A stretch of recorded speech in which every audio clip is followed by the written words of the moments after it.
Once upon a time, in a small village, there lived a curious little girl named Rania. She loved exploring new places and learning about nature. One sunny morning, she decided to visit the magical forest near her village. As she walked through the forest, she heard the trees whispering secrets and the birds singing cheerful songs.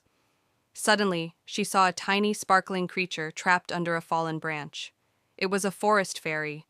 Rania quickly helped the fairy, and in return, the fairy gave her a magical leaf. The fairy said, "This leaf will help you understand the language of animals for one whole day. Use it wisely." Excited, Rania wandered further and began talking to animals. She learned that some animals were sad because their homes were being destroyed by careless humans. Rania realized that helping nature was very important.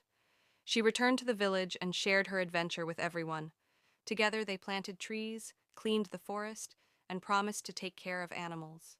The fairy appeared again and smiled, saying, "Rania, because of your kindness, the forest will always remain magical."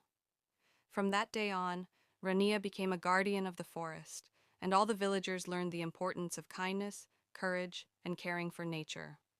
Moral: small acts of kindness can create big changes in the world around you.